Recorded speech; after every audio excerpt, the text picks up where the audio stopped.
if we fell, we got this love. Oh, oh, oh, we got this love. What's up, friends? I'm Maxwell. Welcome back to my channel. This is Max Reacts. Tonight I'm watching a video by Yhara, Zayd that says the cultural significance of Taina. Shout out to Mikey for this request. Let's see what happens. What's it?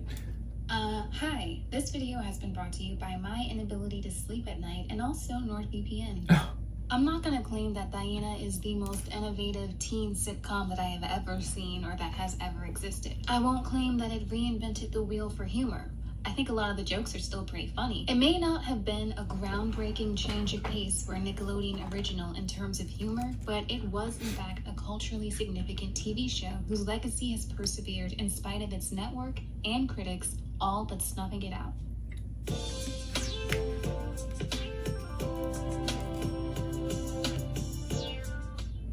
The show followed 15-year-old Taina, who attends a performing arts school in Manhattan. She dreams of being a famous singer and actress. She idolizes the likes of J-Lo and Christina Aguilera and the icon, the GOAT, Taina. Each episode, like most sitcoms, saw her getting into mostly wacky but sometimes serious situations that would challenge her and bring her closer to achieving her dreams and embracing herself. This is one of those classic Nickelodeon TV shows that rarely gets talked about when people look back on Nick's old programming with nostalgia-tinted glasses on. Kind of like Animorphs, but you know, Taina was good. While it was incredibly popular at the time, between the massive successes of All That and its spin-off The Amanda Show and the introduction of the Dan Schneider television universe. Oh my God. Right. What a can of worms that is. The significance of Taina has been overlooked by many, but not by all. Because for those of us who had a special affinity for the show, for those of us who saw more than a girl following her dream, it's been impossible to forget Taina. Plus, the theme song is honestly the best teen sitcom theme song. I mean, of course, we got That's So Raven. Maybe we can slip Best of Both Worlds in there somewhere, but Taina's coming out on top for me. Anyway, the show low-key became the blueprint for later programs like Disney's Hannah Montana and Nick's Victorious. It was created by Maria Perez Brown, who made a major career change in the 1990s, going from being a tax lawyer to entering the world of showrunning and creating two especially iconic children's programs. The first being Gullah Gullah Island, and the second being Taina. When I make videos like these, I most often talk about my favorite movies and shows from when I was around 9 or 10. But this time I have to shout out Miss Brown because Gullah Gullah Island was absolutely my shit when I was a toddler. Thank you for that, Maria. Brown had conceptualized the idea for Gullah Gullah Island and Taina when she was still a lawyer, and she was presented with a perfect opportunity to share her writing with Geraldine Laybourne, the head of Nickelodeon at the time, and who was responsible for making the network the top-rated 24-hour cable network in the country. When Gullah Gullah Island ended in 1998 after being showered with praise in a multitude of NAACP Image Awards, Brown was asked if she had any other ideas. Enter Taina. Taina, Taina. No, I can't wait to see my name in lights. No one's gonna stop me. Brown had the idea for Taina since 1996, and as the decade drew to an end, she tightened up the script and the characters and soon pitched the show to Nickelodeon. Welcome back to TRL. Today's guest is the most requested video of the week. She's here to sing her monster hit. Give it up for Taina. It's great to have you here, Taina. It's great to be here, Carson. Thank you. I may never leave. All right. No, I can't wait to see my name in lights. No one's gonna stop me. You'll see. I will go far. Taina, sing it to your own soda. Dreaming, Living, Taina, a new Nick show premieres tomorrow at 7, 6 Central on Yale. By that time, the network was being headed by Herb Scannell, whose time with Nickelodeon saw the release of shows like SpongeBob SquarePants, Dora the Explorer, and Avatar: The Last Airbender. At this time, more attention was being paid to the country's racial demographics. Do you think it's interesting that the executives right around 2001 were really open and receptive to a show about a Puerto Rican girl from Queens? Well, you know, there was a lot of statistics. There was a lot of research coming out saying, look at the population numbers. Already people were beginning to understand that Latinos in America was a young population and that it was growing very fast.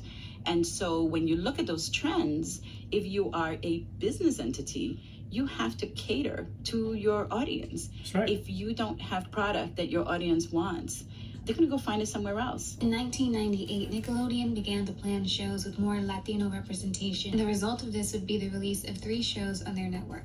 Dora the Explorer in 1999, The Brothers Garcia in 2000, and lastly, Taina in 2001. Today, there are only a handful of predominantly Latino-led television programs. It's very depressing to look at these statistics and realize that despite it being over 20 years since Nickelodeon began to roll out these 3 shows, the television landscape is still lacking representation. The Brothers Garcia broke ground as the first English-language sitcom to have an all-Latino cast and crew, and it's an amazing show. I rewatched a few episodes recently, and I think a lot of it still holds up. I do such a remember big this crush on show. Carlos. I didn't watch Mysterious Skin just because he was in it. But I have to be honest, it was definitely an element, okay? Normally I don't like reboots, but I'm looking forward to this one. Taina's significance also lies in the fact that it was the first Nickelodeon show led by a Latina. Cristina Vidal was 18 years old when she was cast as the lead. She had already been in a band and had been acting since she was 12 years old. Her first acting credit being her role as Angie in Life with Mikey, a movie centered on an ex-actor trying to find the next child star. She held her own opposite Michael J. Fox. Taina was not only her first time landing a leading role, but it was also the first time she was able to showcase her repertoire of talents. A strong performer, a dynamic vocalist, and she had a knack for comedy. Taking on this role proved to be a lot of responsibility, especially at such a young age. Christina's time on the show would challenge her personally and professionally, and even she has attested that the work she did on Taina was groundbreaking for both her career and her personal growth. Which project changed your life the most? Taina. It was the first time that I was a lead in anything, and I had that much work to do and that much responsibility. I grew a lot and matured a lot in a very short period of time. The cast also included Latangela as Maritza, the sort of mean girl diva who's actually kind of a good friend and has some of the funniest quips. Well, I seem to be a little short of my $75 mega fund fee, so I'm willing to let these gorgeous sandals go for the price of the trip. So let me get this straight. You're broke and you need me to bail you out by buying these second-hand sandals from you? Kalia Adams as Renee, an aspiring comedian, and Taina's best friend, who has the best quips. What's the big deal? So Taina got a love letter in Spanish. Who cares? At least I can read my love letters. Ooh. That's because you write them yourself. I swear these two were always stealing the show. They were a delight. Chris Knowings as aspiring writer and director Lamar, and David Oliver Cohen as talented instrumentalist Daniel. The iconic Lisa Lisa of the famous band Lisa Lisa and the Cult Jam joined on as Gloria, Taina's mother. From its characters and its setting, the show was a celebration of the arts, but it was also a celebration of dreams in general. When writing the theme song, Maria Perez Brown said she wanted the lyrics to be aspirational and empowering. Her point in writing Taina was to show children that they should be vigilant about their dreams no matter what anyone says, that you have to believe in yourself before anyone else. Taina's dream could have been that she wanted to be a chef, and the message would have remained. In episode 1, shortly after beginning at the Manhattan Art School, or Manhattan School of Arts, shit, I really fucked that up, didn't I? Taina is harshly criticized by her acting teacher, but she doesn't give up because of a little criticism. She goes back home, learns her lines, and gives a great performance in the end. She also performs her theme song in the hallway, and it's such a bop. As early as episode 2, Taina learns about the importance of friendship and how fame isn't nearly as important as she initially thought. I would never leave my best friend on the way to the top. That's not who I am. Fame and fortune is nothing without the people you love the most to share it with. Taina wasn't just about dreams of being a star and friends getting into wacky situations. It had a value. It was about Taina's identity as a Puerto Rican American girl who, as Perez Brown so eloquently put it, had her foot in 2 cultures. My tradition, my language, my voice. Gifts passed down to me from the women in my family. Quinceañero and En Español are some of the best episodes of the series. In Quinceañero, Taina wants to respect and celebrate her family's desires for her special day, but she also wants to have a say in how her party unfolds. Her dress, her souvenirs, her chocolate cake, her music choice. You know I love the way you play, But what? don't worry, Taina. Mrs. Rivera says she's gonna try to get her sister's best friend's baby's daddy's cousin to sing for you. I should be able to choose the music from my own quinceañera. And in Espanol, after getting a failing grade on a Spanish test, her abuelo insists on only speaking Spanish in the house, afraid that she's going to forget her Puerto Rican heritage. Why did you do all this, abuelo? Because, Nena, I don't want you to lose the connection to your culture. If you don't write or read your native language, you'll forget where you came from. And when I'm gone, you'll forget me too. Instantly, the show was beloved. It premiered to a lot of enthusiasm, and Nickelodeon immediately saw the value in it. There aren't many reviews of the show that are still on the internet, but one of the earliest reviews I could find criticized Taina for not being like the brothers Garcia. Seriously, they are two completely different shows with different characters and different sitcom formats, but sure, they both have Latino characters, so let's compare them, I guess. When people look back on Taina, or when they're reminded of the show's existence, it tends to be with the view that it was a small show that slipped under the radar. But the truth was that when Taina premiered, it got the highest ratings Nick had received in years, and by the time the second season was airing, it had double the viewership it did before. The show was doing extremely well. The reason it was prematurely canceled wasn't because no one was watching it. It wasn't because of critics. It wasn't because the lead wanted to do other things. It was canceled because Nickelodeon decided it was just too expensive to produce. And it kind of makes sense. The pilot episode was actually shot in Manhattan, while the remaining episodes were filmed at the Orlando studio, one of the last shows to be filmed on that set before it closed down. The show featured guest stars like 3LW, Joe, I wanna know what Makes you cry. Lil Romeo, and Solange, Shakira, 9? Yes. 9?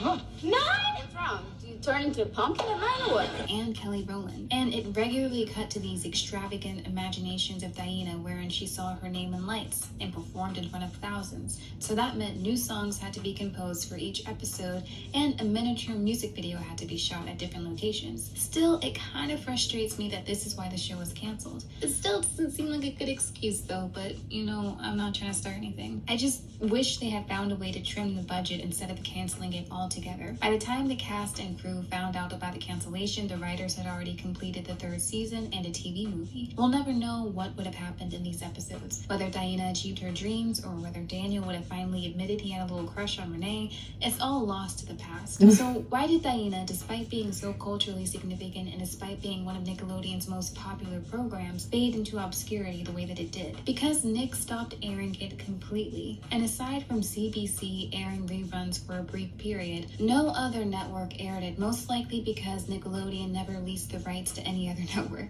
This left even the memories we had of Taina in a sort of entertainment limbo where after it was gone, some people forgot it existed, or they remembered it existed, but because they never saw the show again, not even for a rerun, it felt like some sort of fever dream. As of making this video, the show is still only available on YouTube. At least someone out there is making sure Taina lives on. Thanks, Taina Morales. All that said, the people who do remember Taina have remembered for nearly 20 years. The theme song, Taina's motivation, and how important it was to see a young Latina leading her own show. In 2019, Maria Perez Brown was interviewed about Taina's significance, and the question was posed whether a reboot would be in the works. As much as I don't like reboots, I think in the case of Taina, a reboot is warranted. Shows like Friends and Full House and Fresh Prince, what's with the F thing? I'm only thinking of F's right now. All had proper endings. Maybe they weren't the endings people wanted, but each show concluded on its own. Taina was cut off before it was given a chance to expand on its world. Years later, after Nickelodeon basically asked Dan Schneider if he could basically remake Taina, Victorious was canceled, but Nick had the good grace to at least let it live on in reruns, where Taina not only ended abruptly, but never saw the light of day again until 2016. And that was because of a YouTuber. Taina's season 2 just ended with questions of what would happen next. I used to imagine scenarios for the show, thinking that Taina would probably have a breakthrough role as a lead in some teen TV show, and then she would have to go to school at the same time, and the whole thing would be very meta. It'd be so nice to see where she is today, and both Cristina Vidal and Maria Perez Brown have their own thoughts. So in the reboot that we're talking about, without revealing too much, we are reaching out to the original cast, and we are hopefully bringing back the same characters, but as adults, now with their own families, and what are they doing when it comes to the art? Are they still pursuing the arts? Are they working? Are they still struggling artists? Because it's a reality that you could, when you were 15, want to be a singer, you're doing bit parts, but nothing really has popped for you. But some of them are successful in other businesses. I also like the idea of seeing struggling artists still holding on to their passion for art. So if that would be part of the focus of a Taina reboot, count me the fuck in. After Taina's cancellation, the Brothers Garcia ended 2 years later. And after that, there wouldn't be another Latina-led live-action TV show on Nickelodeon until Victorious. And I think everyone hates Tori. I don't know, I've never seen the show. It's the one where they all sing, right? Nickelodeon said that the show was too expensive, but 3 years after Taina's cancellation, the network okayed the production of Zoe 101, which quickly became the most expensive show on the network. And it was not canceled because of expenses, but that's none of my business. There are so many things that get a second life on the internet. TikTok brings back songs that may have been overlooked in the past, or it gives them another shot at being the super popular track they once were. Netflix does the same for TV shows. When Girlfriends and Moesha were put on the streaming service, I and so many others gleefully rewatched them, and eventually new generations caught on to it for the first time. Rewatching is what continues to make The Office one of the most popular shows amongst adults and teenagers alike. It would be nice if Taina was put somewhere where others could see it and celebrate its importance. But until then, I guess we always have Taina Morales. Remember those PSAs in the 90s and the aughts when a disembodied voice lectured people about downloading music illegally, or warned us about talking to strangers on the internet, or maybe even how our parents told us to never get into cars with strangers? And now we just do all of that. I know we look back on these and kind of laugh about how melodramatic some of these PSAs are, but there was something they were right about. The internet is dangerous. And I don't just mean it's dangerous when you talk to strangers or download music. It's dangerous with every little thing you do. Hell, watching this video is putting you at risk of getting your data mined right now. You ever seen Possessor? It's a documentary about data mining. Check it out, okay? Stay educated, folks. That's why you shouldn't surf the internet without the extra protection of a VPN. It's like a condom for your privacy. NordVPN is my favorite VPN because it has double data encryption, which, aside from being able to watch block things on Netflix...